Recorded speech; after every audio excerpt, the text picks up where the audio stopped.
Buenos días, Frida. Vamos a empezar a las 7:05. Sí, profe, gracias.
Hello, guys. Good morning.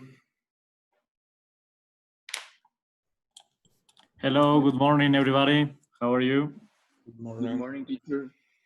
Hi. Morning. Good morning. So before we start, I want to just talk about a bit about your homeworks, your homework assignment. So some of you actually delivered the homework late yesterday, so I haven't had time to review all of you.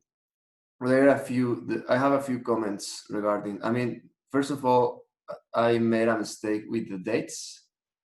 If you see the dates at the top of the page, it started in 2007, and then it went all the way to 2008.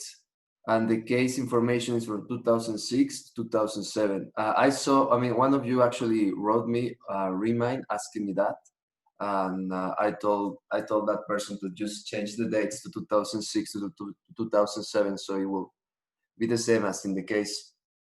Even though that happened, I saw that none of you had any trouble just making that assumption and seeing that as a honest mistake. Sorry, guys.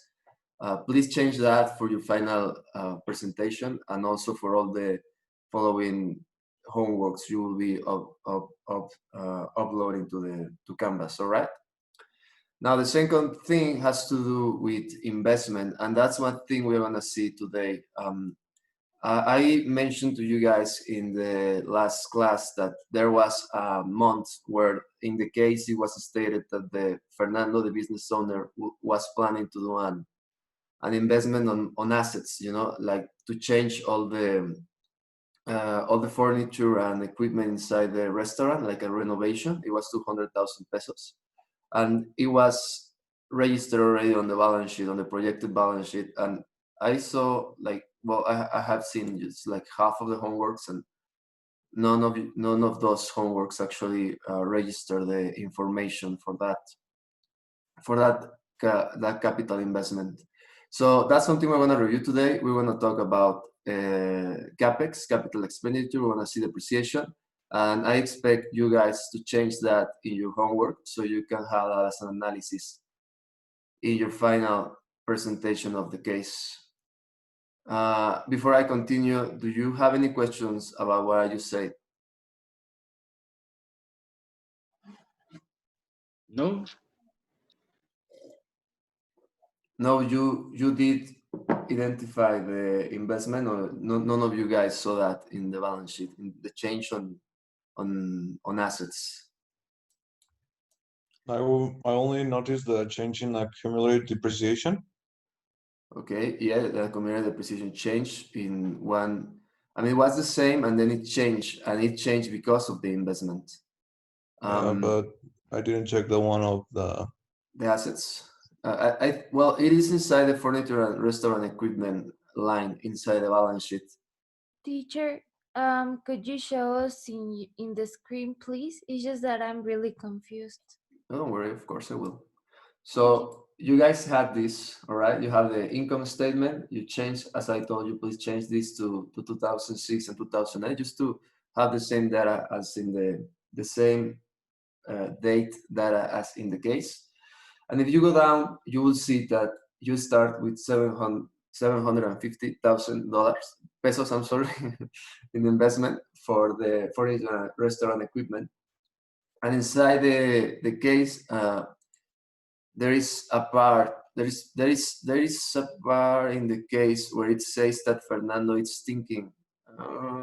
Where is it? I think it's in page number 7. It says that Fernando, I mean, that there is like a general rule for bars in Guadalajara, every 2 years you have to remodel the business.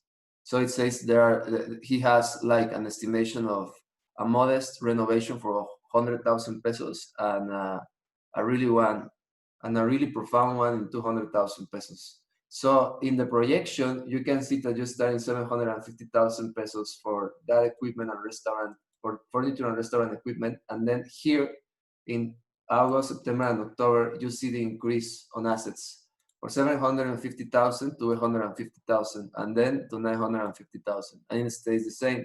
And you also can see here on the depreciation expenses that the depreciation changes because now includes more assets. Now, I don't want to show you in the cash flow. I want to ask you guys, this change in furniture and restaurant equipment, this change in assets, where do we register that change in assets inside the cash flow? In investment activities. In investment activities, that's exactly correct. Who say that?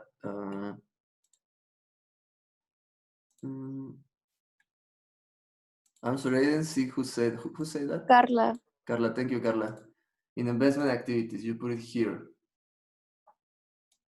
right? And it's you are buying assets. So what is the effect you have on cash flow? You're seeing it on your screen, guys.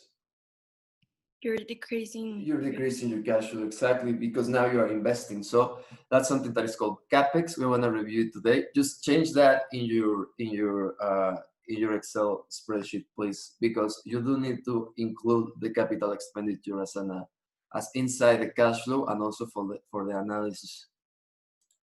Other than that, I think you guys did good.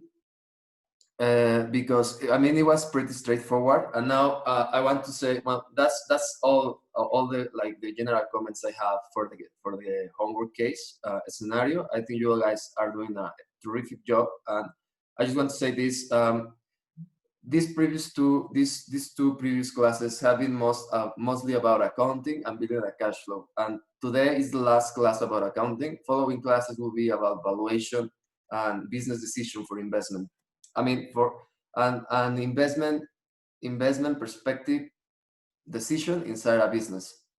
Now, why did we review accounting terms and accounting reports like income statement and financial statements and all of that? Well, because accounting is the base for financial analysis. It doesn't mean that financial analysis and valuation is accounting. I mean, they are not the same. The way an accountant sees the world, like in day-to-day operations, is like just reporting the past. You see, as an accountant, you are obliged to report what has happened in the company and a reasonable value. That is the main objective of an accountant. When you work as a financier, your job is to try and predict the future, to take decisions and evaluate the cash flows that you will be generating inside the business. From this class on, I mean, this is the last class we're gonna see accounting terms. It's gonna be a mixture about accounting, and we will start seeing like some evaluation methodology. We will see some concepts that are more on the side of money valuation and money value through time than accounting terms. So again, the previous classes were just review of accounting. That's why even though we are seeing income statements, balance sheet, and cash flow, I am giving you practically the answers because these are concepts that you are supposed to have already. And I tell you again, if you have any questions regarding that, like the income statement, balance sheet, cash flow, even the capital, the change in capital statement on the statements on the notes statements in the income in the or the notes in the financial information, you guys can answer me. You guys can ask me, and I can answer you any questions you have regarding that. But bottom line, the previous two classes were about accounting. It was a general review and just help you fix and build your cash flow. These next classes are gonna be about valuation and introducing terms about money, value in time, and the investment perspective in a business. So again, if you have any question regarding accounting, please ask me. It doesn't have to be now. It can be a remind, an email also in the class if you don't understand a term. The idea, as I told you, is that accounting is the base for you to do the valuation, but valuation and financial decisions is not accounting, all right? You have to have that separation. Accounting is useful as a tool for financial evaluation, but accounting is not financial evaluation, okay? Well, let's start. If you don't have any questions. What is we going to be doing today? Today we're going to review three concepts. It's going to be depreciation, inflation, and free cash flows. For us to review this, I mean, you already saw a bit of depreciation, the concept as for at least. I mean, I know not the concept of the number inside the income statement, and you just saw it as a number. You don't know where it comes from. We're going to see it today. We're going to see where it comes from. We're going to see different depreciation methods, and then you're going to change your case. Again, I hope we have time for doing the activities. The idea is for me to show you like show you the concept and then ask you to do breakout rooms and then go inside the breakout room and edit your spreadsheet in Teams. If we don't have time for that, again, we will do it like last class. I will ask one of you to share his or her screen, and then that person will change and include the concept that we are introducing today. That's gonna be the class dynamic from today. All right, guys? So the objectives are to check what is inflation and how can it affect the business. Remember, this is gonna be inflation from the business perspective. We're gonna review it as an economic variable too, because I want you to know where you can take that number out. I mean, like operating, talking about operation, where you can get the inflation rates and how it works inside the business, and you are gonna add it inside your business case. But it's not going to be like a macroeconomic or economic class where we are going to go too into deep inside the graphs and everything. I just want you to grasp the concept of inflation and how can it affect the business. Then we're going to talk about depreciation and amortization. We're going to see different types of depreciation and amortization methods and what it is and what does it mean for the business. And at the end of the class, we're going to check free cash flow. The free cash flow, there are different ways to calculate free cash flow. We're going to see the three main formulas, and we're going to do the one that is related with the cash flow statement, as it is the easiest one once you have the cash flow statement ensemble. That guys, you already have it because that's what you've been working so far. So that's what we're going to see today. I hope, I mean, I think we have enough time to see everything. If not, we want to finish like last thing, maybe next class, but I think we have enough time to see all these concepts. Again, if you have any questions during the class and you want to ask Felipe, for example, you can ask me to create a breakout room, and you can go with Felipe to the breakout room, and he will help you personally. Or you can just raise your hand or ask the question, and I will try and answer your question. Okay, guys, so let's start. First of all, let's talk about inflation rates. So inflation is inflation is the kind of purchasing power what you have with in an economy when prices keep rising and rising and rising. And deflation is when the contrary happens, when you have a valuation of your purchasing power as time goes by and prices go down. All right. Now, it might sound like deflation is actually a good thing, but it is not, because a business, I mean, economy needs its economic activity to increase every year, so it can keep up with population increase and population requirements in the economy. So if you have a deflationary economy and you are an economy like Japan, for example, the more your currency increases its value, the less, I mean, with time, the less in the long term, the less economic growth you have. And that's what's happening in Japan. That's a great example for deflationary economies.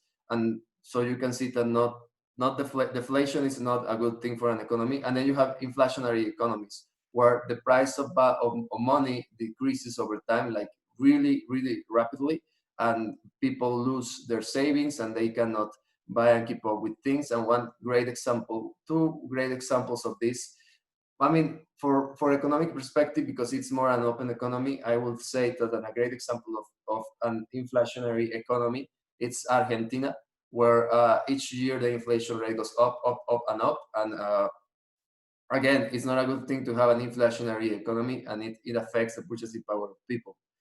And the good thing is to have like a rate. Felipe, you want to add something? Yes, I just want to complement this about inflation and deflation as well. Thank you, Christopher.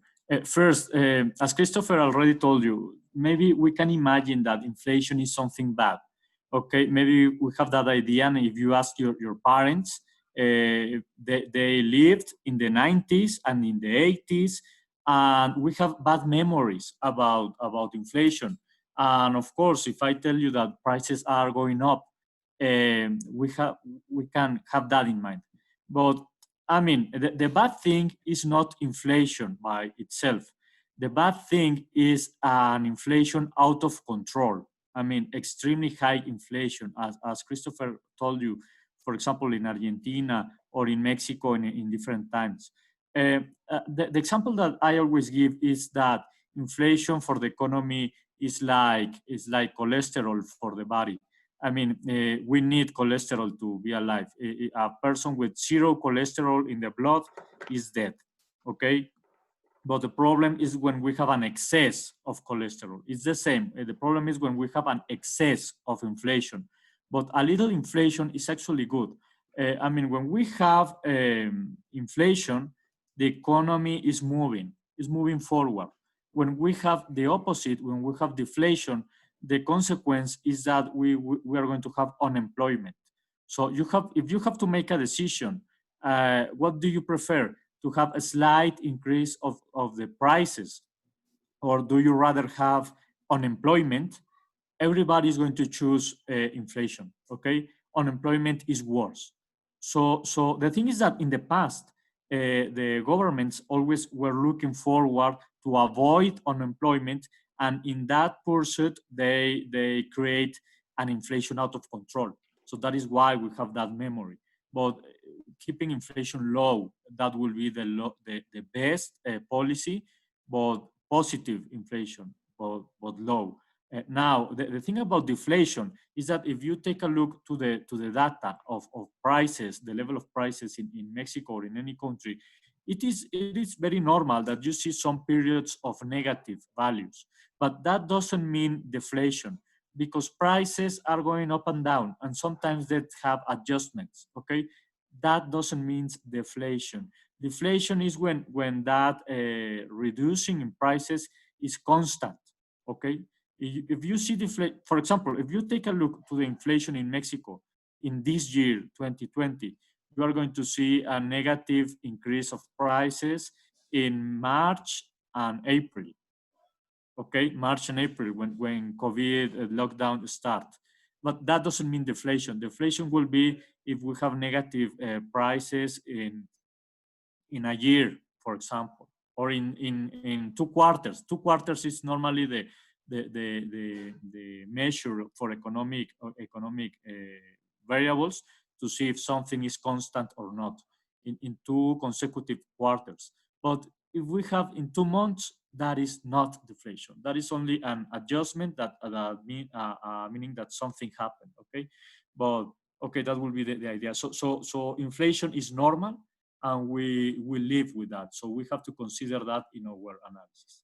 Okay. Thank you, Chris. Thank you, Felipe. So yeah, I mean, seeing it as a macroeconomic variable, it's important that you guys understand how it works, and that having inflation is not something bad. It's actually an objective for an economy to have an inflationary rate, like a constant inflationary rate during time. Here in Mexico, it's calculated by the INEGI, and it's calculated through the Consumer Price Index. It's called ENPC in Spanish, and it's a statistical measure of the change of prices over time, just as Felipe was saying just a moment ago. What INEGI does, what INEGI does is they take different prices, and then they do an analysis on the changes on those prices during time, and with that they build a ratio, and that is the ratio of the inflation. But now, guys, what I want you to think about is how does inflation affect the business, and you have to see it as inside the business, not as an economic. I mean, it is an economic problem that economists and politicians try to jiggle, with unemployment and interest rates and all of that, just as Felipe was mentioning. But the thing is that inflation inside the business means that you have to take different decisions. So you have to understand how inflation changes and affect the business from the inside out. So there are 3 types of inflation causes inside the business. The first one is demand pull, and the demand pull is when the demand of the product and services increases, and the offer cannot catch up with it. So what happens here? Well, you have an economy where you have a product of a service that is highly demanded by the market, and you cannot supply the demand. A good example for this is, well, it happens all the time, is when global production decreases, or global production it's controlled by the OPEC, and the demand for energy consumption doesn't go down.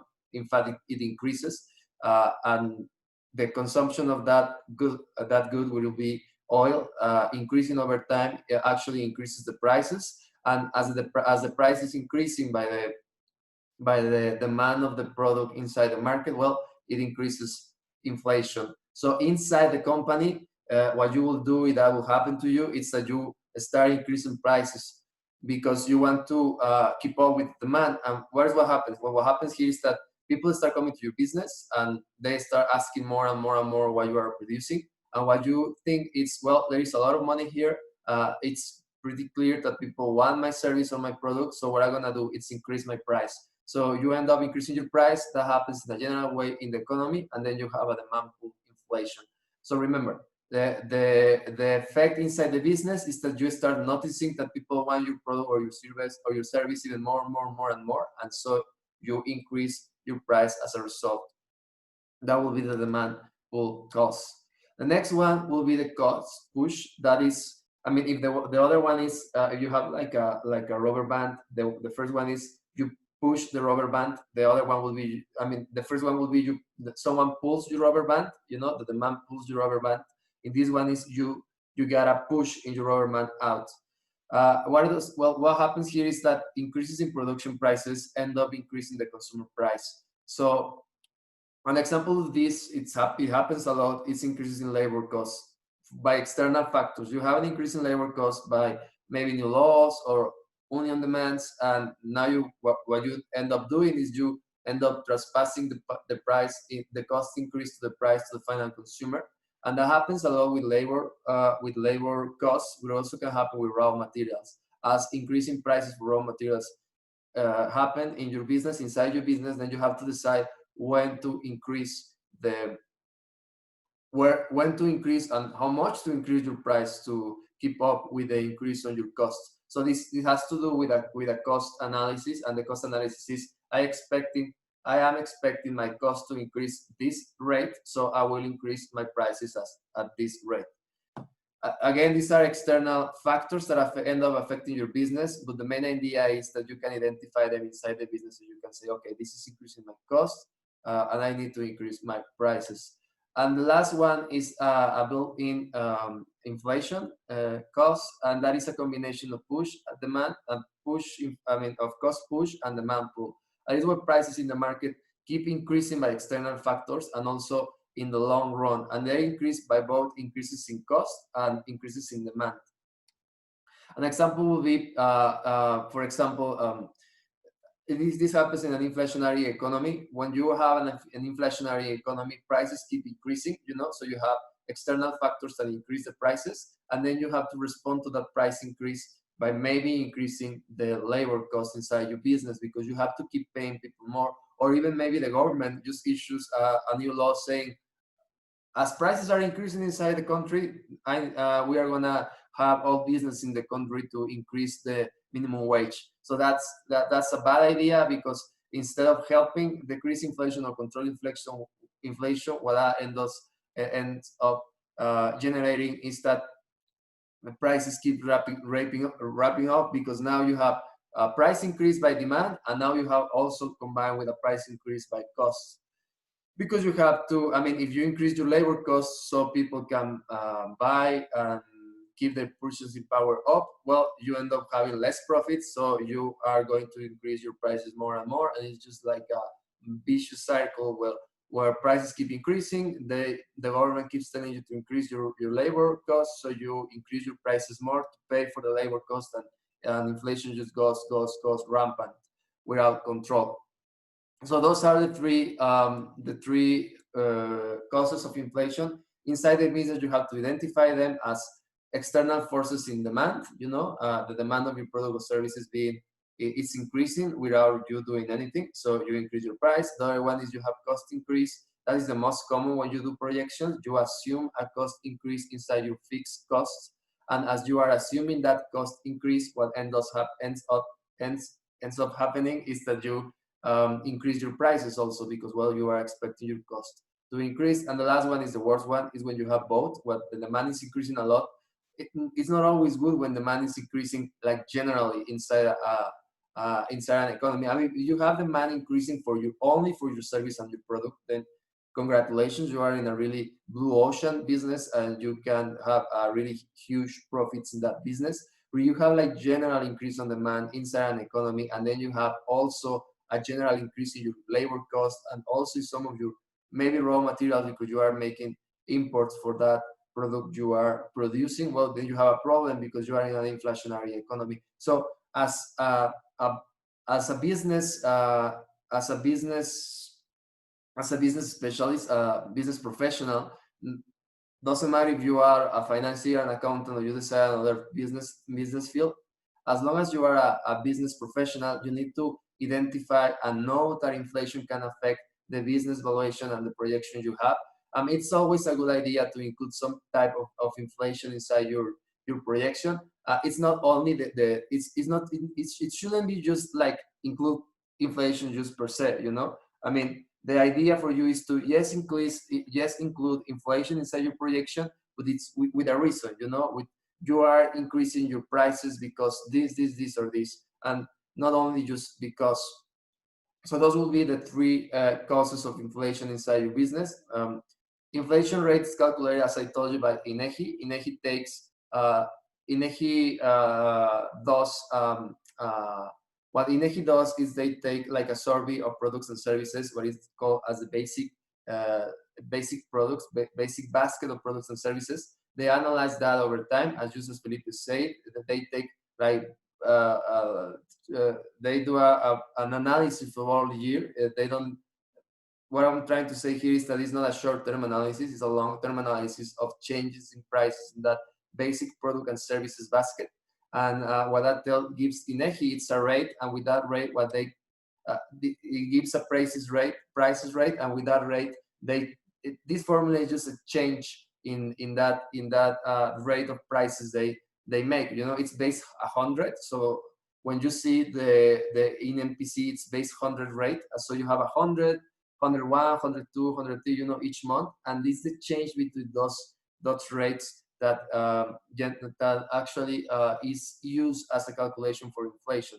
That's the INPC. All right. So the changes on that rate, the INPC, is what gives you the calculation for inflation.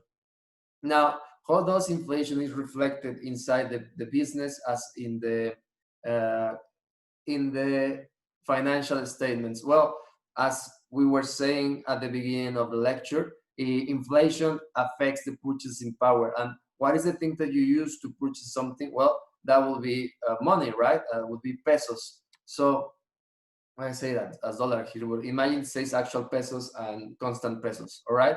So projected cash flow may be stated in one of two forms. It can be stated as actual pesos reflecting the inflation or deflation in the economy, or constant pesos. That will be dollars in your zero purchasing power. Now, what does that mean? Well, it means when you have constant.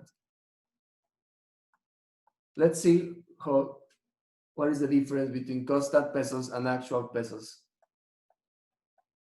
So actual pesos will be the easy one. That is just the money inside, the money you have in as the money you have as currency. Use the nominal value of the money. So if you have a period, and then you have the value of money, and you have period 0, 1, 2, 3.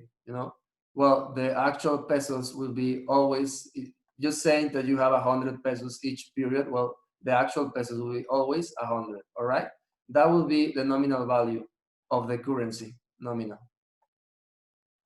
Now, the constant pesos are the ones. What is the difference between actual and constant? Well, the constant pesos are not in nominal, but actually in purchasing power, and that is that it will reflect the increment of inflation inside the economy.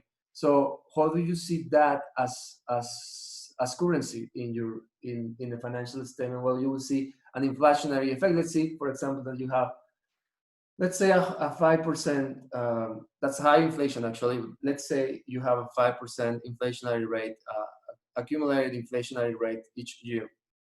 And again, you have 100 pesos and you want to have the same 100 pesos now with constant dollars, that is reflecting purchasing power each period. So you have period and you will also have pesos. And again, I want this 100 to remain, I mean, to remain valuing the same for each period. So you have period 1, period 2, period 3. So this is a question for you guys. If I want, and well, period 0 will be I start with 100 pesos. But if I want to have the same purchasing power in constant dollar, in constant pesos for period number 1, I mean the next year, how much will I have to have in current, I mean in currency value, in nominal value for my 100 pesos to remain with the same purchasing power between periods?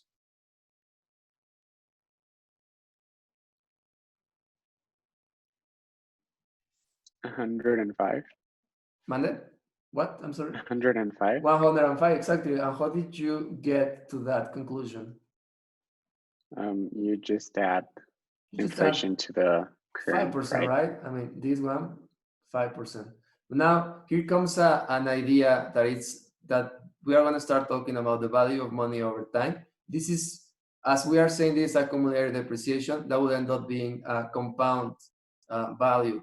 So the way you do this calculation, it's you have the first value will be your nominal value of 100, all right, times 1 plus the inflationary rate, which will be 0.5, all right, and to the power of the period you are evaluating, which will be 1, all right. So if you do this calculation, you will end up with 105. That's right. Felipe? Okay, thank you. Now, I want you to notice this. When this calculation of inflation, if you say, okay, I start with 100 pesos, now I have 105, that doesn't mean that you are in a better situation. That doesn't mean that now you have 5 additional pesos. When we're talking about inflation, the meaning of that is that in order to buy the same things that you bought with 100 pesos in period 0, now you need 105 pesos, okay? Now you need more coins and bills to buy the same things. I mean, I have a story about that as an example.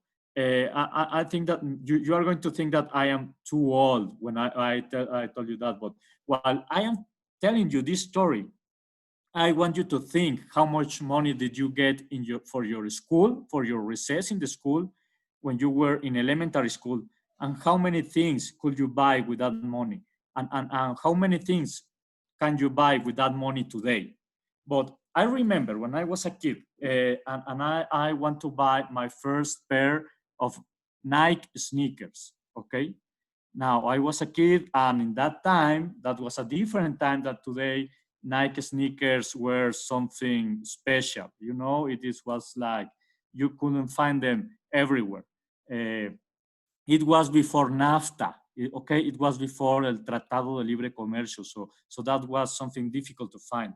I want some pair of Nike sneakers when I was a kid, so I asked my dad, Dad, I want to buy, I want you to buy me so a pair of sneakers. And I remember that he told me, okay, but I'm going to give you 100 pesos. Now, I'm going to repeat. I'm going to give you 100 pesos, okay? Well, maybe at the end, they didn't cost 100 pesos. Maybe they cost 120 or something like that. But keep that number in mind, 100 and something pesos, okay? The time passes. A few times later, when I wanted to change, to buy a new pair of Nike sneakers, then the cost of those sneakers were 200, and then 500, and then 1,000. Okay, so until a few months ago, I went to a shop and I was looking some sneakers. Those wasn't Nike. I think they were Adidas or something like that. And I look at the price, and I looked that those sneakers have a price of 4,500 pesos. And at that moment, I remember when I was a kid, I remember like, what? I remember when I first bought my first pair of sneakers, they cost around 100 pesos. That is the effect of inflation. And the thing is that inflation in business, it's very tricky because you can have an amount of money in your mind, but that doesn't mean that you are going to be able to buy the same things. For example, in here where the Professor Christopher wrote actual money, nominal value. Nominal, the word nominal comes from the Latin name. Name, 100 is the name. But in reality, in business, and mostly when we're talking about time, we don't care about name. We care about how many things you can buy with that. And in period 3, you cannot buy the same things as in period 0. And that is something that is very easy to see mostly in the long run. For example, when you are doing projections of a pension fund, for example, I worked in that field some years. And I remember people looking their numbers like saying, look, you are going to receive a couple of millions of pesos when you retire. And some people were very happy. Oh, really? Some million pesos. Oh, very good. But inside of me, I was thinking 2 million pesos in 20 years is going to be nothing. It's going to be nothing. Money is losing value every time. So what you are seeing here in the second example, in the constant values, is that you are not gaining money. What you are expressing here is that you need more money, more nominal money, in order to buy the same things as in period 0. So in period 1, you need 105. And in period 2, you're going to need more, okay? But only to be in the same situation. You are Thank you, not, Felipe. And to you're continue not with that idea you having. just said, thank you. I mean, that's exactly the idea I wanted to take, guys, the thing Felipe is saying. And to continue with just what Felipe said, tell me, how would you calculate the constant dollars in period number, I mean, it will be number 2, right? But it will be number, if you count them as here, it will be 1, 2, 3. How would you calculate that? Tell me how you get to these constant dollars here. Because Felipe just said the value of the 100 pesos for constant dollars in period number 2, 0, 1, 2, will be different than 100. How would you get that? What would be the formula for that? I mean, what value will I have here? Aldrich just said this one, 105. How much money will I need here to keep the purchasing value of the 100 pesos as in period number 0? And what will be the formula, guys? You add 5% to 105. To 105, exactly. So how much will it be here? $110 with 25 cents. 25 cents. And tell me, I mean, this is important. You will see this formula in the future when we're talking about the time value of money and net present value valuation. You just tell me, how would you formulate that here mathematically for that period?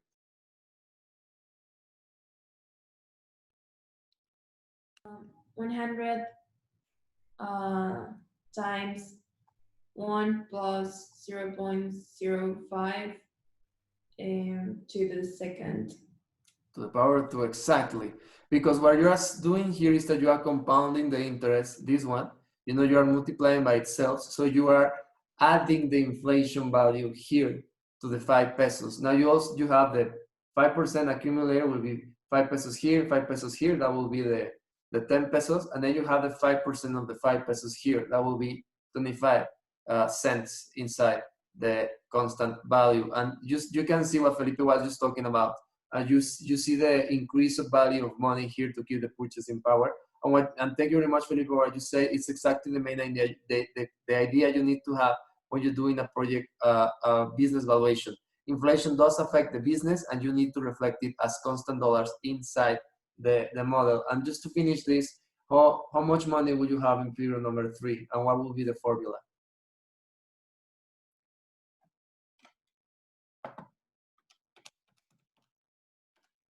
Guys, someone? Now we will have the 10% of this, 5% of this one, 5% of this one, 5% of this one, and then 5% of this one, and 5% of this one. How much will you have this? What? 115. 115, and what else? .76. 76.25, because now you have the compound interest of the 25 cents and the 5 cents put together. And how would be the formula, Andrea? The same, but powered by 3. The same, but powered by 3. And I want you to keep this formula in mind. You have the value, we can call that the present value of the money, all right? Times 1 plus what? Here is the inflationary rate, but they just call it a rate, all right? To the power of the period. And that will be equal to what? To the future value of the money, right? Future value. So future value is equal to the present value times 1 plus the rate to the power of the period you are reviewing.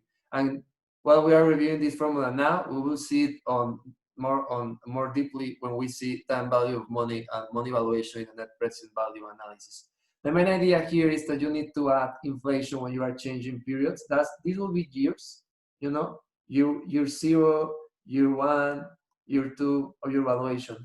Of course, if you want to add this inside your monthly valuation, well, you would just divide the 5 pesos, just spread it between the 12 months of the year.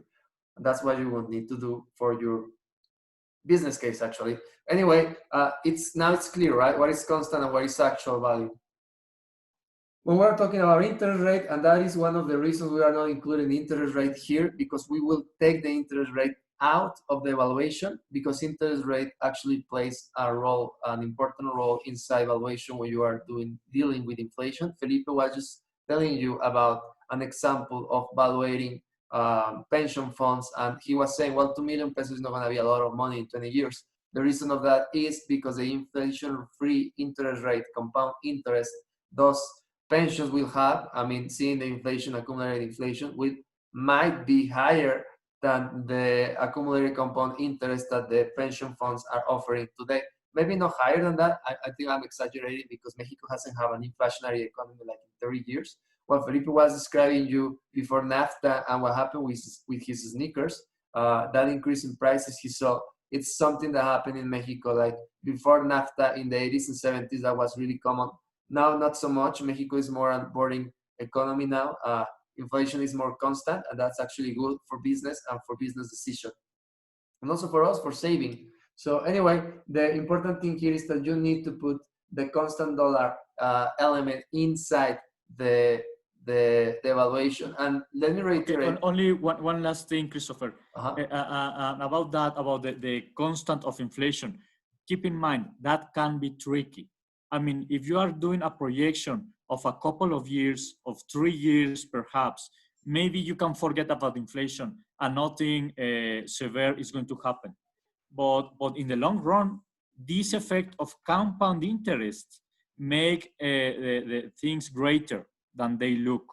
Okay, like in this example that I gave you of pension funds, for example, now we're not talking about 2 or 3 years. We're talking about 20 years, 30 years. In those cases, the effect of inflation is huge, So keep that in mind. That can be tricky as long as the time is longer because of the compound effect.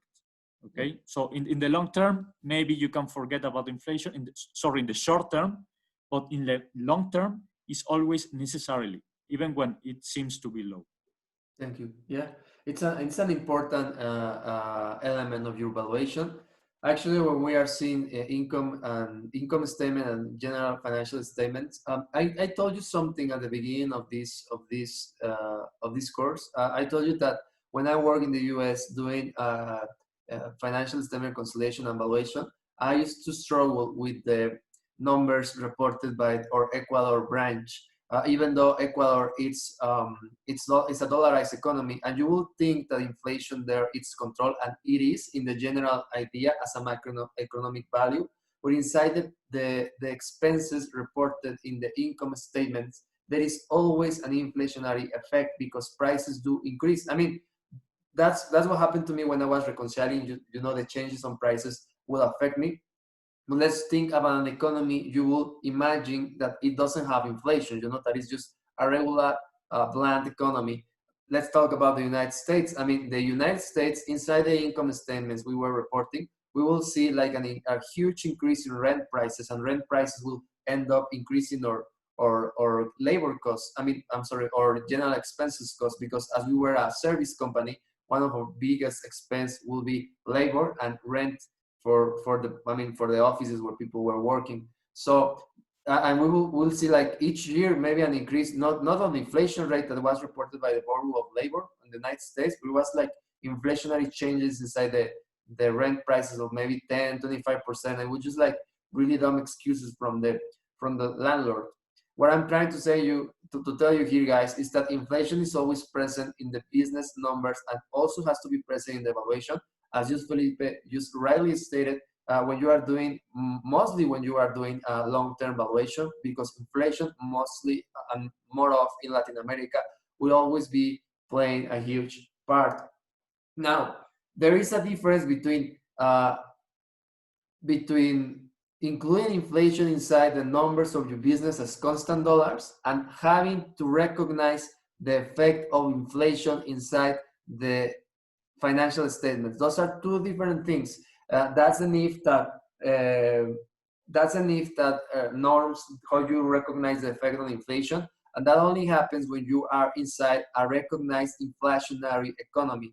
An inflationary economy is when you have, I believe, it's 3 years when inflationary rates compounding more than 10%. Here in Mexico, that hasn't happened since the 80s, thanks God. So money has kept its value like I mean, if you invest in banknotes, you could keep you can be pursuing inflation rates and have like a constant value of money over time.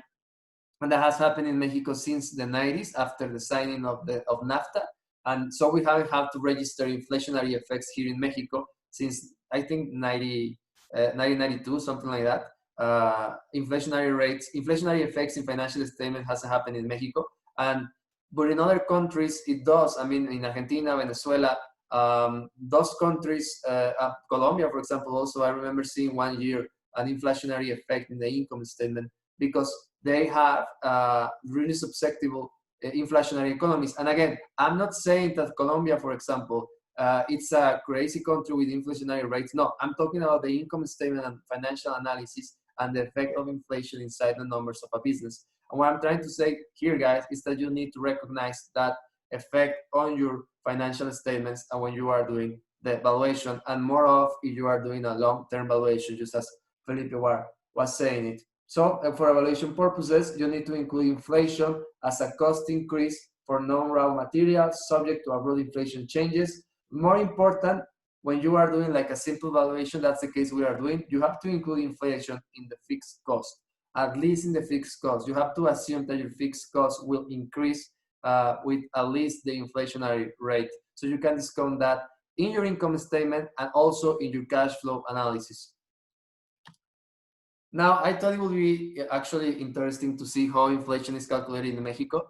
And here I took like the changes the basket of product has ton of products. Here I took the general index, and I'm showing you here the different categories you have for changes in prices. And you can see, for example, from July and August, I mean, the change between months is not that high, it's just 0.39.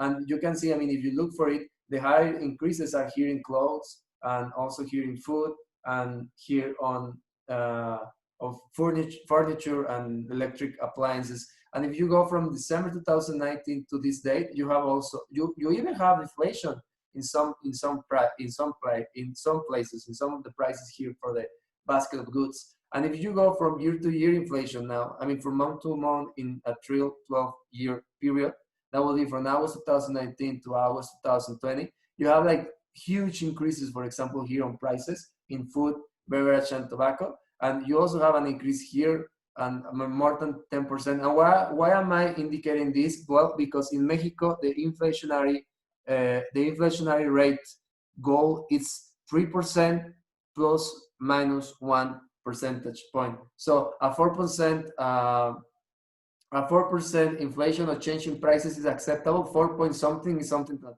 you should be worried about. 7.39%, I mean 7.39 points, percentage point change in prices is actually huge. If we will happen to have this in all the prices categories, then we will have an inflationary economy. And it's really interesting if you see, because it's inside here on food, beverage, and tobacco. Why the hell is food, beverage, and tobacco increasing prices in Mexico? Is a net food producer. So it's really interesting. And I actually got because I wanted you two guys to see something. I got the analysis from beverage food, from the tortilla chips for alimentos, you see, beverage food and tobacco, and I took it for tortilla class, you know, to see the change. I took it here in Querétaro. I thought it would be interesting to see, and you can see how INEGI does the rates. I mean, they take the price of like the main use product. In this case, is granel tortilla in different states, in different dates, and they take granel tortilla granel, and ochoa empaquetada. They take like a variety of products. They take the price with the same measure of quantity, and then they see the changes. And I put here 2018 August to 2018. I think this is August. This is September. I'm sorry, and this is August. So there wasn't August for 2020 yet. So I took there was September. I'm sorry, for 2020. So I took August, and here I took the average. So you guys can see, and it's really interesting, because you can see how it increases 1 peso. And if you take, well, it's actually 66 cents, and you take the way the formula it's applied, as I show you in the presentation, it's a change. It's this one. It's a change of the actual, minus the actual minus the previous one, divided by the previous one. So I did that, and you have here that the change on those is 4%.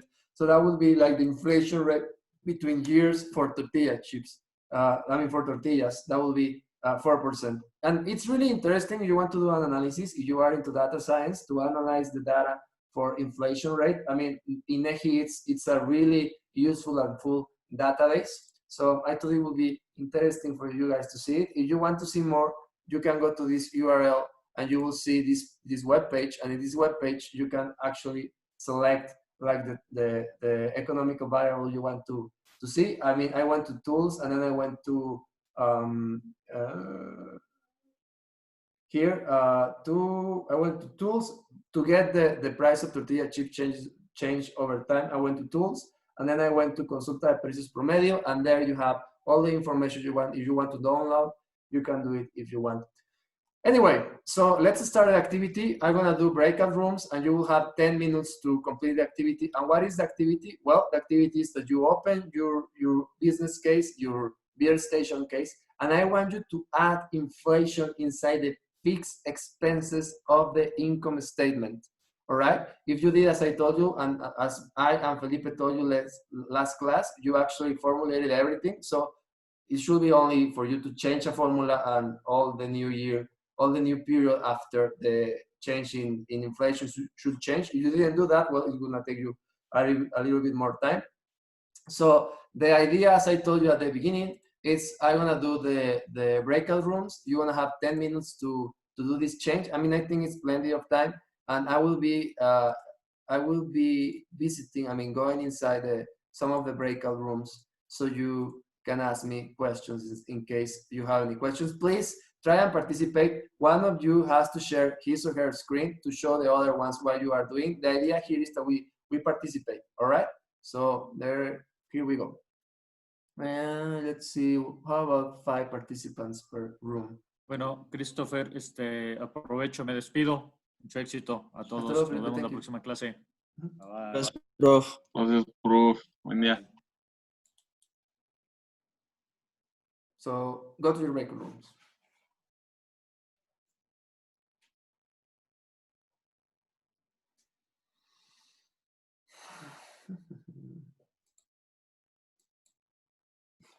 Hola, Felipe.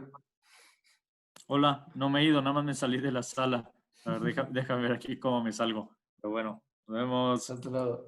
So who wants to share his or her screen? Frida, Nayeli, Álvaro. No, don't be shy. Frida, okay, so share your screen, please. And you have to include inflation inside the fixed cost for the change in year. So that will be for January 2007 forward. All right? And it's a yearly inflation of 3%. So 3% 3% in our fixed cost?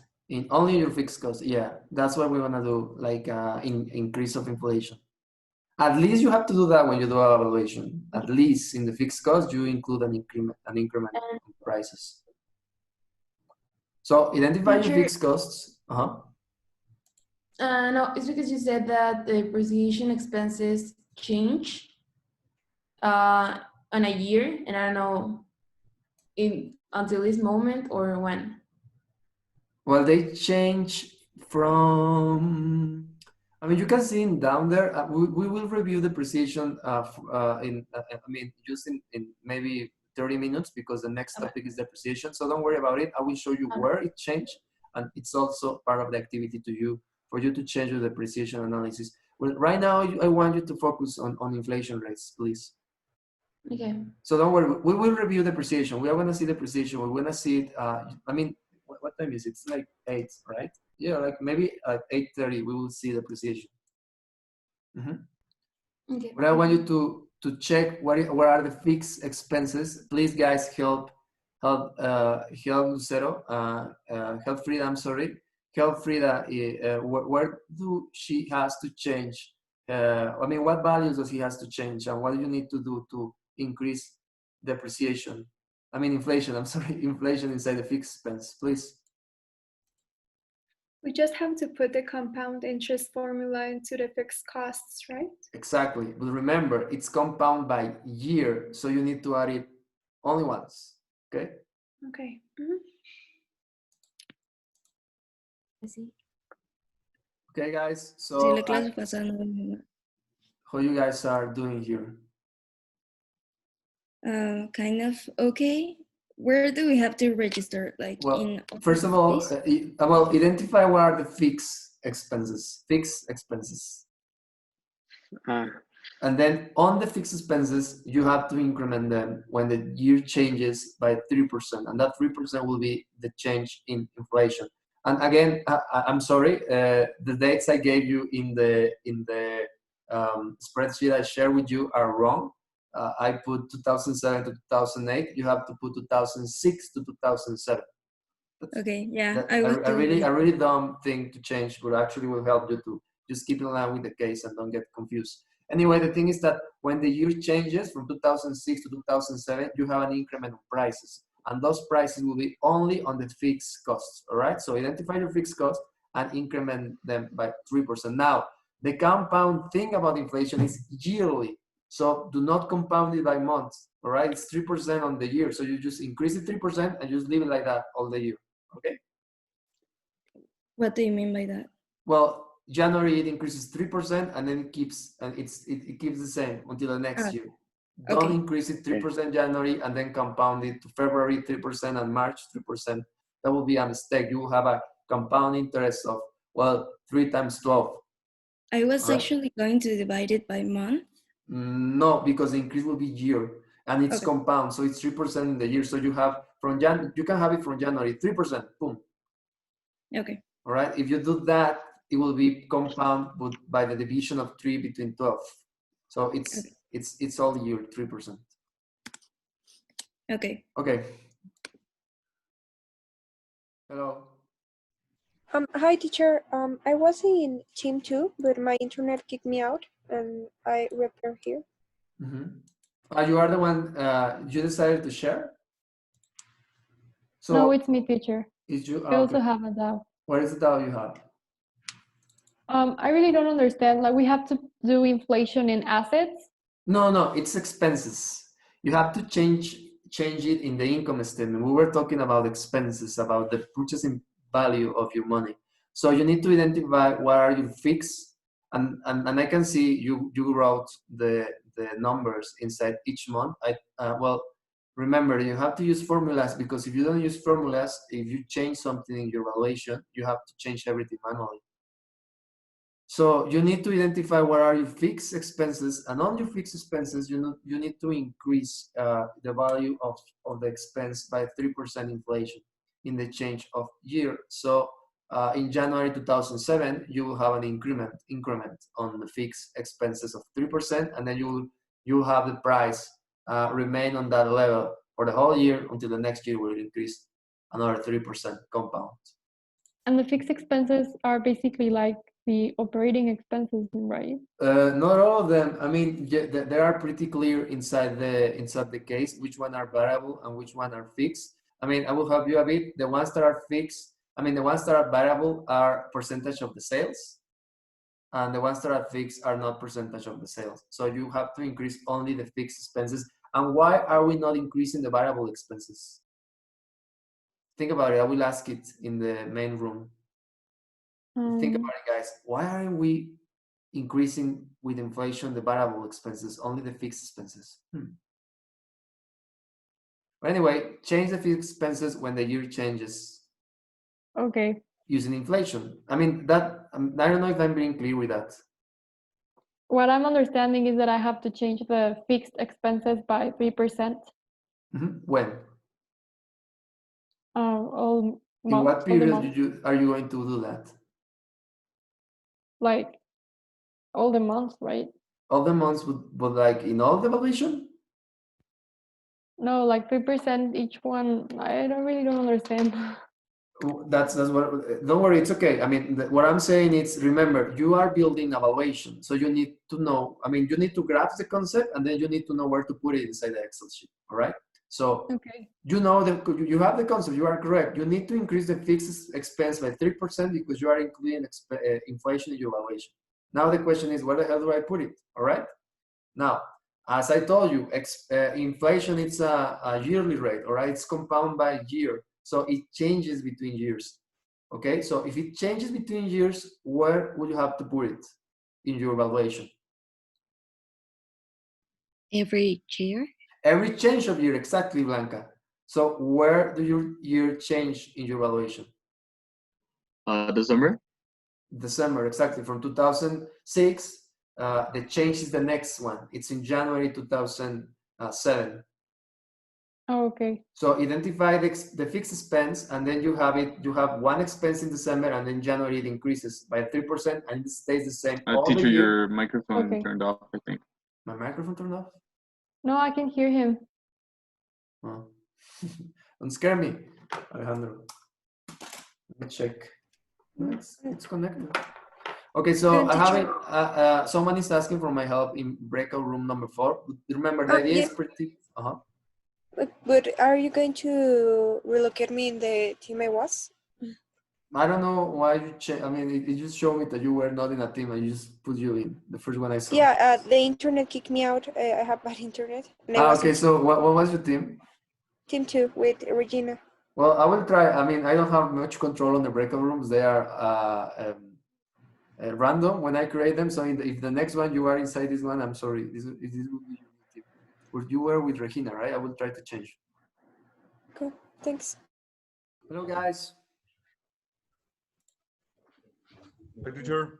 How you guys are doing?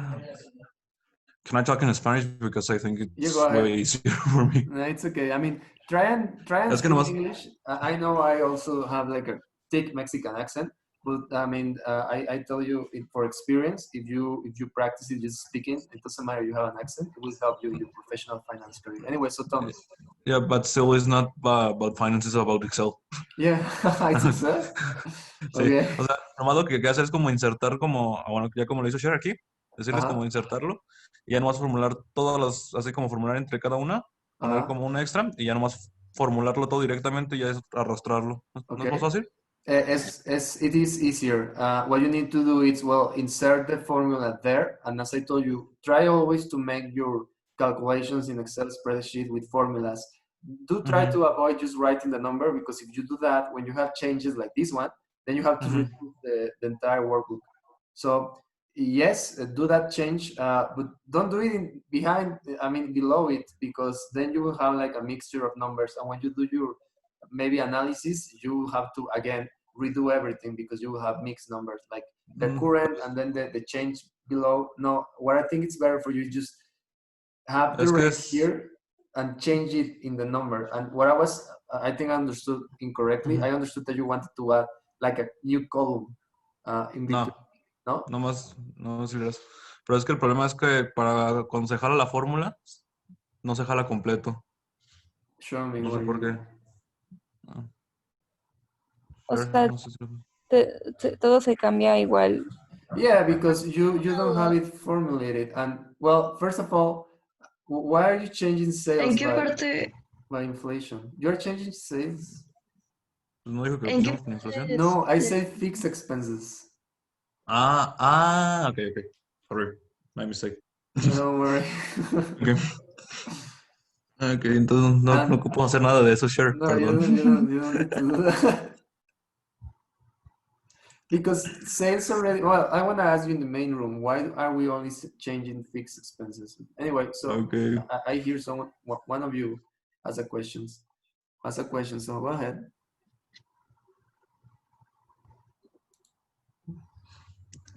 Creo que se trabó, pero si era de lo de la pregunta, era en esa parte que tenía la duda, que habían dicho que era ventas y no estaba segura en dónde iba la inflación. No, well, and think about it. Why are we not changing neither sales or variable costs expenses? Think about that. There is no reason. Anyway, we will see it in the main room. So I have visited team 2, team 4. I think I need to visit team number 3. So you don't have any questions, right? I see you are trying to read it correctly. Remember, inflation it's included in the change between years because inflation changes compound between years, not between months, between years. Okay, so from 2006 to 2007, it will increase by 3% and then remain the same until 2008, where it again will increase compound by 3%. Okay. Thank you. Hello, guys. So no screen share here. Yes, we have a question of I don't know which one, like really sure which one are the fixed costs. Okay, but share your screen. Well, the one who is trying to okay, so I'm gonna give you well, what are the fixed costs? The fixed costs are the ones that do not move with sales. So you have some expenses and costs that are actually a percentage of the sales, right? Those will be the variable costs and expenses. And you have some costs, some expenses that are not related to the sales, right? Okay, so those will be the fixed cost. So what do we have to do with them? Like you need to change the fixed cost to add inflation in the change of year by 3%. But these ones are the fixed cost? Why will those be the fixed cost? The ones that does not change? With what? With sales? Exactly. That's the definition of fixed cost. Remember, the definition of fixed cost is a cost or expense that do not change as a function of the sales. So yeah, you are correct. Those are the fixed costs, the 1,400. I mean, I don't think telephone, because telephone I see you have 1.14. So okay. Other than that, I think all of those are, and unions. Why do you have? I mean, I don't know. Did you color the ones that you thought were fixed? Yes, Why did you left unions on color and you colored telephone and publicity and PR? So those ones, no? Well, again, you answer me. I mean, tell me, are unions change?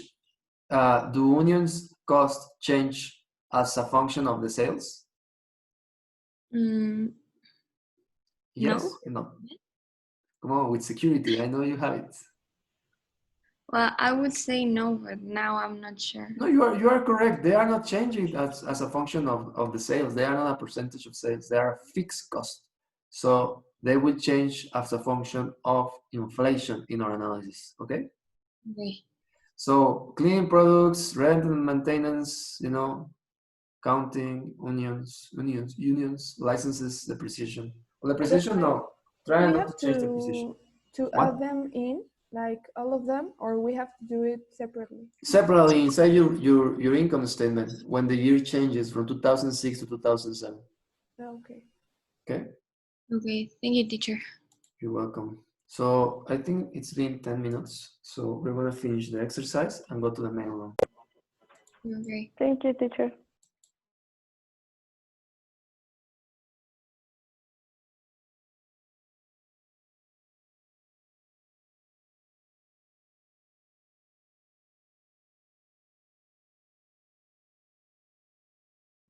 Teacher, I think you have your microphone turned off.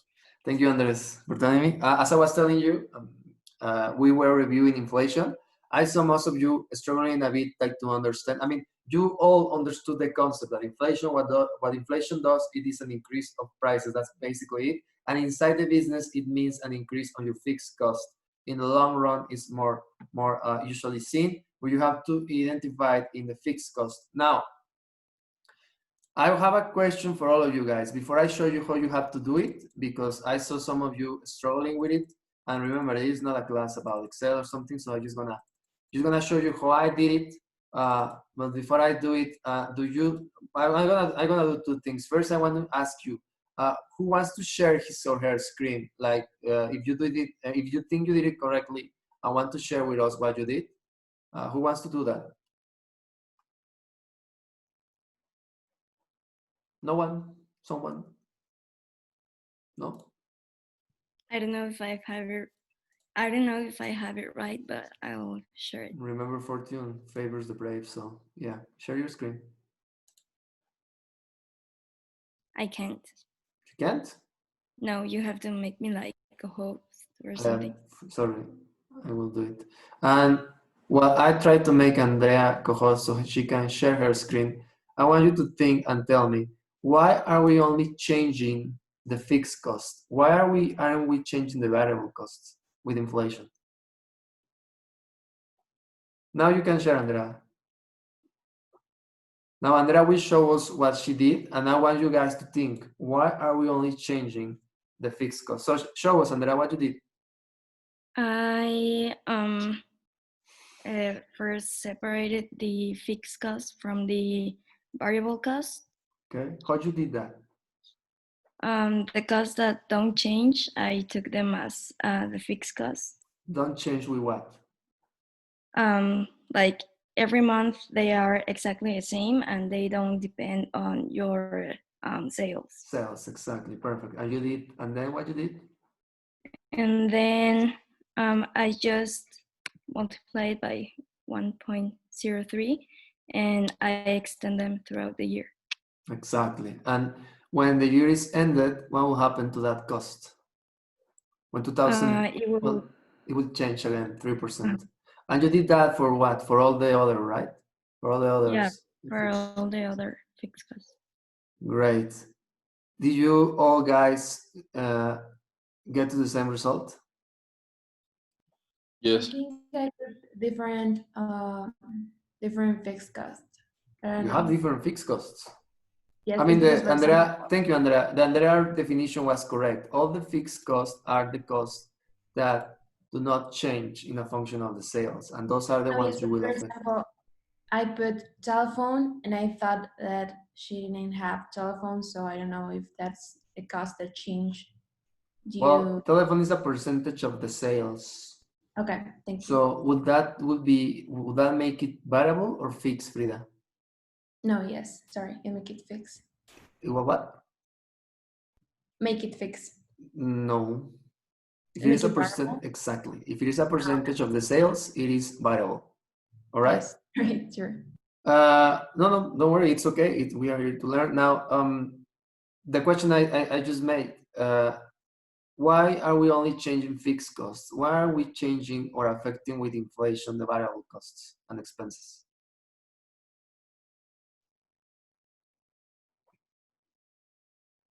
Because those have to like remain the same and they are always going to be the same, and the others depend on how much you sold in that month. I don't know if that makes sense. Well, yes, but why don't you think a little bit further and think about this? We are saying that we need to identify inside our business valuation the changes in purchasing power and increase on prices and all of that.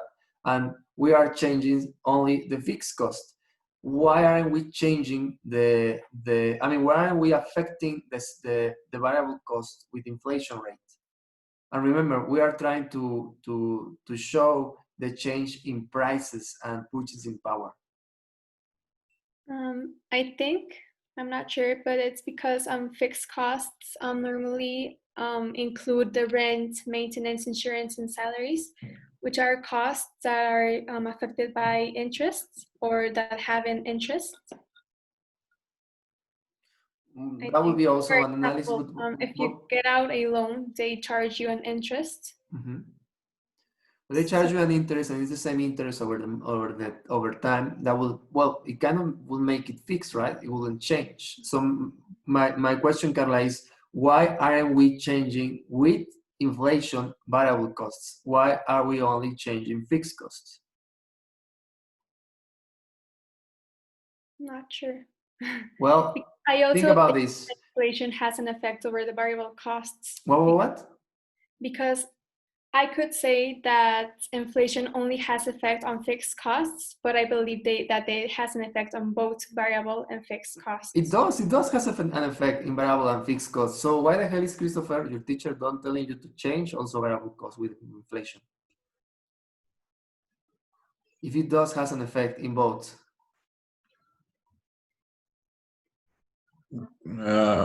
Probably because it won't be up to you, because the company that is charging you, it will do it by itself. No. There is a reason. Well, and I will tell you. I will tell you now. Think about this. We say that inflation affects the prices, right? That's it. We started with that. The purchasing power of people. Okay. What are sales related to?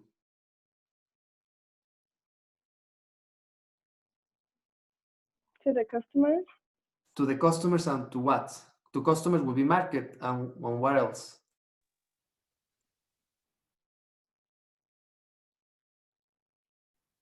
How do you calculate your sales? Sales are related to price, all right? So if you have changes in sales over time and an increase on sales, actually, I think that's the tendency that the projection of sales has in this business case. Well, it's assumed that inside that projection, it is already an inflationary effect, okay? So inflation is already there in the sales. It's a change over time. It's the increment. You have the tendency up forward, all right? So if we were to change variable cost and increment it by the inflationary rate, that will mean that we are actually doubling the inflation. You see why? Because as variable expenses and costs are related with the sales, and the sales are already changing over time because of prices, and as I think Citlali was the one who said it, and the customer demand, with the market, well, that already has an inflationary effect there. That's why we are only changing fixed costs, because the variable costs already have the effect of the change in prices and purchasing power. Yeah? No? Okay, I think it was I clear with that, guys, or I just confuse you? So maybe just to be clear for me, so the thing is, when you add up all your variable costs, you get to the cost of your product. Within that, you will already have, when you decide what your product goes for in the market today, you add that inflation already, right? So you don't need to add it to every single one of your variable costs. Exactly, because you already added to the price. Yep, that is correct. I was going to explain again, but that's exactly correct, Alejandro. That's what I was saying, or was trying to say. No, I understand. Okay, you all understood Alejandro' explanation better than mine? Yeah? Yes, I did. Perfect. So mission accomplished. Okay, so that's inflation. Now we're gonna check depreciation and amortization expense. Okay, the question you all have been asking since the beginning, it's how do we reflect depreciation expense inside our valuation? Okay, so first of all, I want you guys to remember this one. This is a financial statement. Which financial statement is this, guys? Where assets are equal to liabilities and equity. Balance sheet. This is the balance sheet, exactly, Carla. In the balance sheet, you have all the money and stuff you have in the business, and then you have the loans and credit you used to buy the stuff, and you have the free money. Well, you have the equity, you have the capital that it was given to you by family, by friends, by angel investors to start the business. Okay, so the balance sheet is it's actually how you find the things you bought and how you bought them. Okay, with debt or with capital, and the things you have to create the business. And I want to ask you something: why companies list their value in debt, capital, and assets? Because a balance sheet in the end it's the company, it's the picture, it's the financial picture of the company.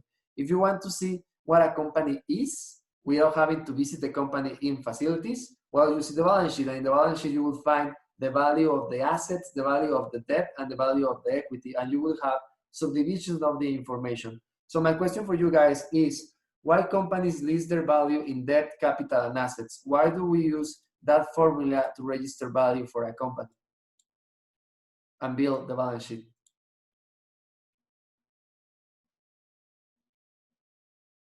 Because the stuff you have has to come from somewhere. Because the stuff you have has to come from somewhere. That's exactly the stuff you have has to come from somewhere. And also because what is the main objective of a company?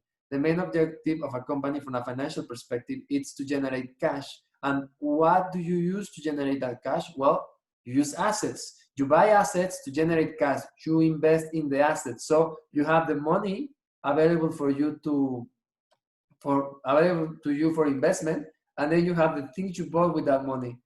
All right, and what you expect is that these things actually generate a positive cash flow of money that go back to the equity as retained earnings. Okay, and again you use that retained earnings to buy more assets and increase the cash flow income inside your business, the cash flow inflow inside the business. Again, the main objective in a financial perspective is the generation of cash flows. And that's what we are trying to analyze in this business analysis, the generation of cash flow during times, okay?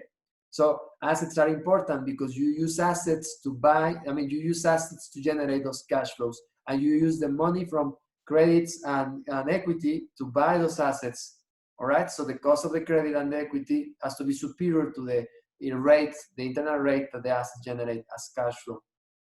That's the reason why companies list their value in debt, capital, and assets, because with the debt and capital you buy assets, and with the assets you expect to generate future cash flow. Now, depreciation is related with assets, so we need to understand what assets are, okay? Let's start with classification of assets.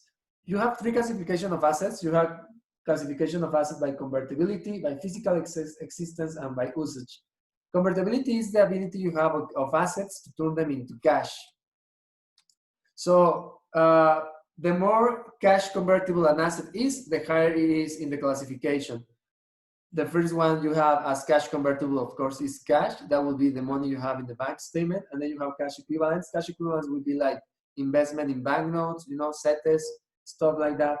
Then you have accounts receivable. That will be clients that owe you money. It's expected for you to convert that into cash rather fast. You have inventory, and of course, inventory is supposed to be converted into cash every every cash conversion cycle. And marketable securities are investment not like CETES or banknotes that are more like short-term investment that you can have the money back into your bank on every 28 days. That will be a cash equivalent. Marketable securities are more like investment in stocks or in future contracts, that kind of things that you can also sell and turn into cash, but they get a little bit more complicated. And of course, inventory of supplies that you also can change into cash in case you need to sell something. Anyway, that is the convertibility. That will be for the current assets, because the current assets are the first type of assets you have in the balance sheet. That's the ones related more easily. That's the ones that are converted easily more easy to cash inside the balance sheet. And then you have the fixed assets, and again, it's by the ability to convert to cash. The first type of asset or fixed asset you can convert into cash is land. I mean, it's not as easy as an investment in a marketable security, but again, it's an investment on land, so you can sell it. And I think 2 classes or the last class, so one of you asked what happens with the land depreciation if the land doesn't depreciate, it appreciates. Well, it turns into cash, guys. So the land is one of the first categories of fixed assets that you can turn into cash. Then you have buildings, machinery, equipment, patents, trademarks. Okay. So first classifications, asset by convertibility. It's the ability an asset has to be changed into cash. Remember, what you are looking for an asset is its ability to generate cash. So it's always going to be related with cash. The next is the by physical existence. So you can have an asset that is classified if you can see it or if you cannot see it, and that will be tangible and intangible assets. Tangible assets will be, again, let's go back to the assets we were talking about by convertibility. We can reclassify them, and things that you can see are the tangible assets. And the first things you can see are land, building, machinery, equipment, and then you have things that you can see, but they are like more intangible, but still you can turn them into cash rather easily, and that will be cash, supplies, inventory, and market securities. Tangible assets are things that you can see in the business that you bought with the expectation of investment, so you could generate more future cash flow inside your business. And what are intangible assets? If an asset is something that you invest on in the expectation of generating future cash flow, I mean, if you think about a truck, for example, and if you are a delivery company, well, you buy trucks because you want to make deliveries, and the more trucks you buy, the more deliveries you do, and the more cash you generate. That would be like really easy example for a tangible asset to generate cash. How does an intangible asset register and generates cash? Well, intangible assets are the more common assets. Type of intangible assets are trademarks or goodwills. Coca-Cola, it's a great example. Just think about the brand Coca-Cola, and that brand is registered as an intangible asset inside the balance sheet because you cannot see it, but you do know that Coca-Cola has an impact inside the customer mentality, and it will help you generate more future cash flow. So for you as Coca-Cola, it's an asset, and it's an intangible asset, and its ability to generate cash will be linked to its value as an asset inside the balance sheet. Other intangible assets you have are goodwill. Goodwill is like, in Spanish, it's called crédito comercial. That's like the extra thing the extra part of the value a company has, not because of its assets or because of its cash, but because its name and recognition. Not necessarily because of the trademark, but because of the extra. I mean, it's a mixture of things. It could be trademark also. It could also be patents. It could also be like market and PR perception of the business. All of that contributes to goodwill. And well, you will only see goodwill inside a balance sheet in case a company buys another business. Otherwise, you will never see it. Patents are really straightforward, like the registration of patents and copyrights, brands, copyrights, trademarks, trade secret, licenses and permits, corporate intellectual property. All of intangible assets are things the company has or has invested some money to generate cash in the future, but you cannot see them. That's why they are intangible. You can neither see them or touch them. So that would be intangible assets. Then you have, those will be assets classification by physical existence. And then you have asset classification by usage. And by usage is basically what is operational and non-operational assets. So operational assets will be everything you use inside the business to operate the business, all right, to generate more cash. There you have cash, account receivable, inventory, building, machinery, equipment, patents, copyright. It's a mixture of tangible and intangible, convertible and non-convertible. It's all the assets the company has to generate more money. That will be the usage assets. And then you have the non-operative assets. That will be assets you started investing, but are not directly linked with the depreciation. I'm sorry, are not directly linked with the operation of the business. That will be not operational assets. I don't know if you know this. For example, in 2008, La Comer entered bankruptcy here in Mexico and started what in Mexico is called concurso mercantil, because it was starting to get behind on its payments to creditors. And the reason why La Comer went into bankruptcy here in Mexico, it's because they have a huge investment in assets for non-operative assets. That is, the CFO for the Comer will invest in options for Forex, and it just stretches options too high. And when the financial crisis hit and the peso went from 9 pesos to 16 pesos from one day to another, the Comer lost millions and millions of dollars, and actually pushed the Comer to the brink of bankruptcy. They started all the process to renegotiate their debts, and they had to sell business part of their.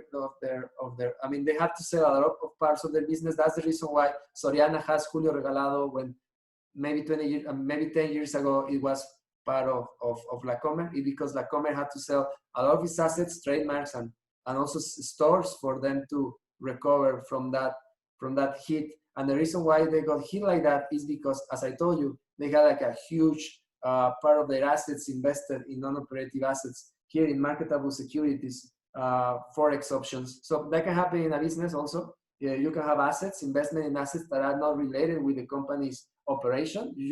It's more seen as marketable securities that a CFO sees that has a lot of money outstanding, and he doesn't have to pay debt so fast. So instead of having the money just park inside the bank statement, what he does is just takes it out and invest it on marketable securities to create more value without operation.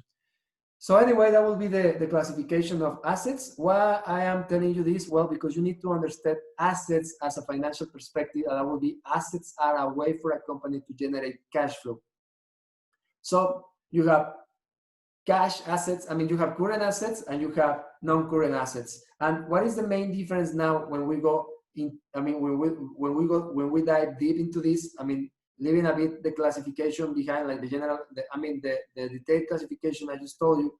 The general classification is you have current asset and you have non-current assets. That is, you have fixed asset and non-fixed assets. The non-current assets or fixed assets are property, plant, and equipment. That is machinery, that is building, that is equipment that you need and you use in the day-to-day operation to generate cash, okay? And it's this type of asset that is actually affected by depreciation. And we go back to the question I asked you guys at the beginning. Why do companies list their value in debt, capital, and assets? Well, because for financial perspective, the main objective of a company is to increase their capital, investing on assets that will generate future cash flow. That is, you have the balance sheet, which is assets equal to liabilities plus equity, okay? So equity is the capital that you add to the business to increase the business. So what you are looking to generate is an increase on your capital. So the way you increase your capital is by investing on more assets, and your assets will on time be turned into cash, and the cash will increase your equity because this balance always remains, okay? So the objective of an asset is generating cash for increases on the investment. And that takes us to a concept that is called capital expenditure. Capital expenditure is investment on assets, and I will review this later. Now, I want to ask you, you are seeing, I'm telling you all the classification of assets for you guys to understand what an asset is. So I want to make use and stop here and ask you, did you all guys got that? Did you get any of that? It's what assets are, why the classification is like that. It's directly linked to cash and cash conversion and cash generation. So do you guys have any questions up until now about assets?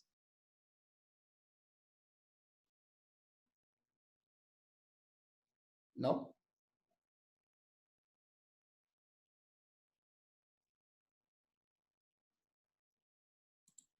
Yes, no, maybe? I don't think so. Can you repeat the question? Okay, so you all understand what assets are and what are their objective inside a business. Okay, that's good. So tell me, if assets are expected to generate cash in the future, then how do we recognize its effect on the business operation and on financial statements for each period? If you buy a machine, the machine is worth 1,000,000 pesos, and Do you register that million pesos an expense in the income statement, or how do you recognize or reconcile the income the machine is supposed to generate with the value of the machine over time?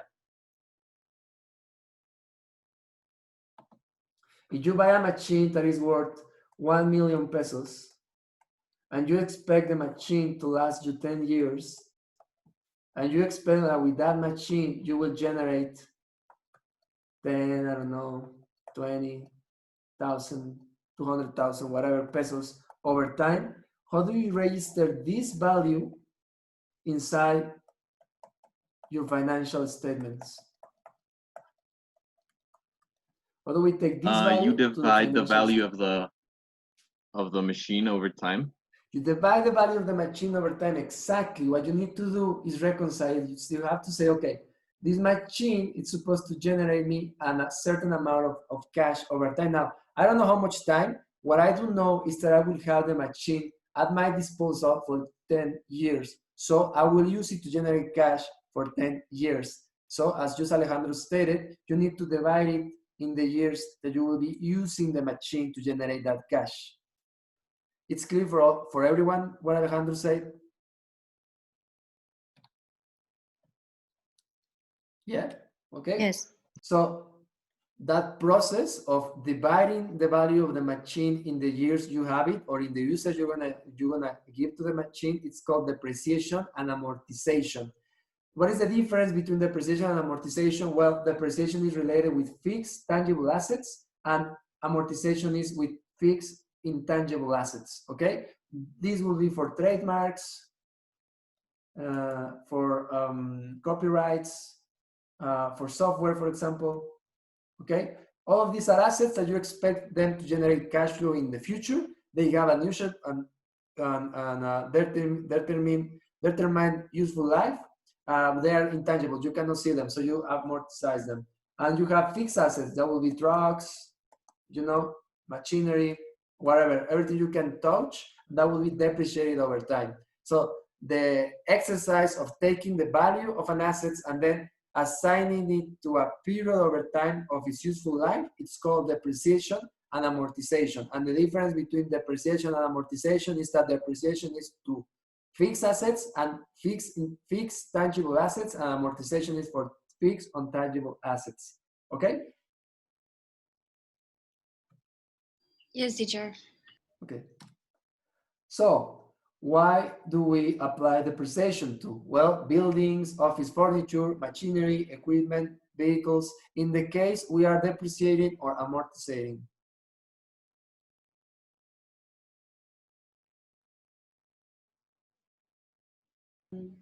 Depreciation. Depreciating, exactly, Anna, because we are applying depreciation over tangible assets.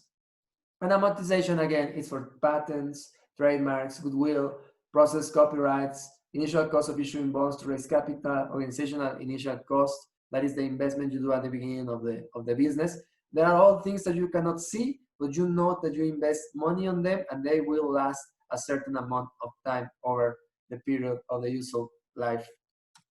So, where do you find depreciation and amortization inside the balance sheet? This is a balance sheet, really easy balance sheet. You have your cash, you have your assets, you have your liabilities, and you have your equity here, and these two balance out, so that's correct.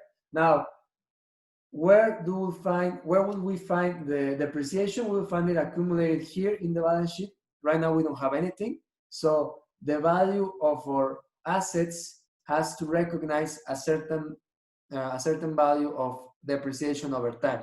So I'm going to show you how to do that, and you're going to do that inside your business case, all right? The idea is for you guys to build that depreciation analysis inside the business case, and that you know that the asset is related with the cash generation of the business over time, of its useful life, okay?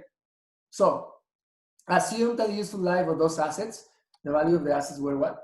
85, This 85 value of assets, of purchase value of assets, will last us 5 years, and we have a salvage value of 30. That means that when the assets are finally used, we can sell them for 30 pesos, okay? So we have year 1, year 2, year 3, year 4, and The question is, how do we recognize its effect on business operation in our financial statement for each period? And Alejandro already answered that question. And the question is, we will record an expense called depreciation and amortization expense. This is an expense, and if it is an expense, in what financial statement will you find it? The income statement. The income statement, exactly. You will find it in the income statement. So what is the formula for depreciation and amortization? Well, the formula is purchasing value, which is 85, minus the salvage value, divided in the years of useful life. And that will give you the depreciation rate for each year. Now, this is a yearly depreciation. How do I convert yearly depreciation into monthly depreciation? You divide them by 12. You divide exactly 12, and there you have it. Now you have the monthly depreciation. So in the case, there is a part where it's talking about depreciation, and in the depreciation, it tells you its useful life is this much, and you have to add it on the income statement, and then you have to add it on the balance sheet. Well, you don't have to add it on the balance sheet. I already did that, so don't worry about that. Focus on the income statement right now, okay?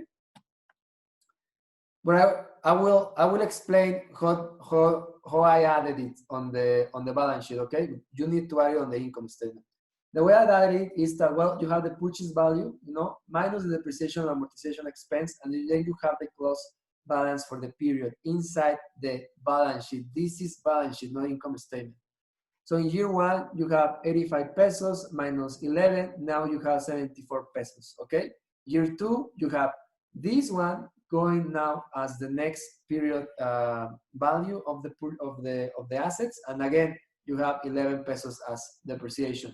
You have the new balance for the property, plant, and equipment, and what happens in the year three is that you have the 63 going here on top, and again you need to subtract 11 to have the new balance for the property, plant, and equipment assets. Year four and year five, and again 52 goes here, 41 goes here, and depreciation remains the same. This will be period. This one is an R. Period depreciation expense. And period depreciation expense, when we are talking about periods, we are talking about the income statement, all right? Like a single period. Where we want to see accumulated periods, then we are talking about the balance sheet. So how are we going to put that inside the balance sheet? Well, it will be actually pretty easy. You will always have the 85 as value of property, plant, and equipment, okay? So you have property, plant, and equipment, and you have 85. And what you will have here is accumulated depreciation and amortization.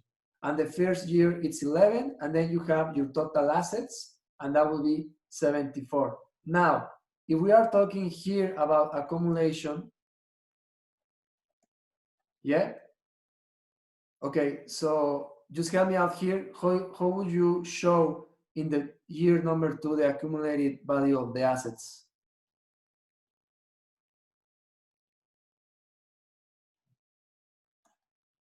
You add 85 plus 11. Well, here, as it's accumulated, you will have again 85, and the one you will have accumulated will be this one. So instead of 11, you have minus 22, and then this value is the same, 63, because you are accumulating the value. Now, how will it be for year number 3? Again, will be 85, and you are accumulating this one. So this one will be minus 33, and you have 52. Okay? And so on for all the periods. And at the end, when you have this minus, what will be here, 44, this will be 41, and then you have 85 minus 55, and this 30, it's the salvage value. So that's the value you will end up in your balance sheet with the salvage value of the assets. What happens if you have a salvage value of zero?